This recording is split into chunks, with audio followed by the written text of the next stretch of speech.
Praise lord. దేవుని పరిశుద్ధమైన నామమునకు మహిమ కలుగునుగాక.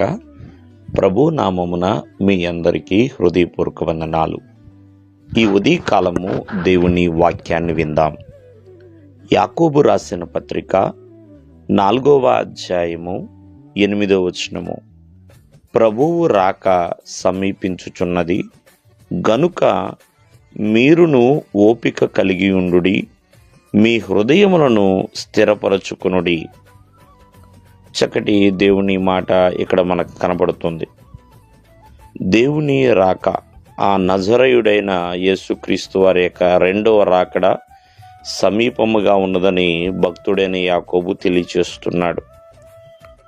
కావున ఎంతో ఓపికతో, చక్కటి స్థిరమైన మనసుతో ఎదురు చూస్తూ ఉండండి, సిద్ధపడండి అని హెచ్చరిస్తున్నాడు. ప్రియమైన వల్లరా, పైన ఒక ఉదాహరణ మనం చూస్తున్నాం. వ్యవసాయం చేస్తున్న ఒక వ్యవసాయకుడు మరి విలువైన భూఫలము నిమిత్తమై ఆ వర్షము తనకి పొలానికి సరిపడే, పంటకు సరిపడే వర్షము కొరకు సమకూడేంత వరకు కూడా ఓపికతో కాచుకుంటాడు కదా, కనిపెడతాడు కదా.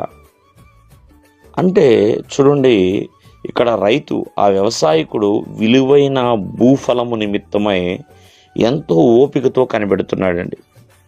అటువలే దేవుని రాకడ వచ్చినప్పుడు ఒక తగిన బహుమానం అనేది ఉంది, తగిన జీతం ఉన్నది, తగిన కిరీటాలు ఉన్నాయి. వాటి కొరకు కూడా ప్రియమైన వాళ్ళరా సుస్థిరమైన మనస్సుతో, ఎంతో ఓపికతో, నిరీక్షణతో, సహనముతో ప్రియమైన వాళ్ళరా కనిపెట్టాలి. కింద ఒక హెచ్చరిక కూడా మనం చూస్తున్నాం 9వ వచనంలో.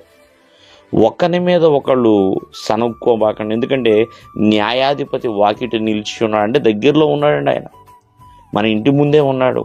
ఆయన వింటున్నాడు కాబట్టి తీర్పులు తీర్చడం కావచ్చు, లేకపోతే సనుక్కోవడం కావచ్చు, ఇలాంటివి చేయబాకండి. మరి ఓపికగా ఉండండి. అలాగే యోబు లాంటి భక్తుల్ని మనకు మాదిరిగా చూపిస్తున్నాడు. ఎంతోమంది ప్రవక్తలు ఉన్నారు, వారి యొక్క సహనం మీరు విన్నారు కదా. మరి ఎంతోమంది సహనాన్ని మీరు మాదిరిగా ఉంచుకోండి అని. ఏది ఏమైనా ఉదయకాలం ముందు దేవుని యొక్క వాక్యం సెలవిస్తుంది, ఓపికతో కనిపెట్టే వారిగా ఉండాలి, ఓపికతో ఎదురు చూచేవారిగా ఉండాలండి. ఎందుకంటే ఓర్పు ద్వారానే ఎన్నో విజయాలు మనం చూడగలుగుతాం.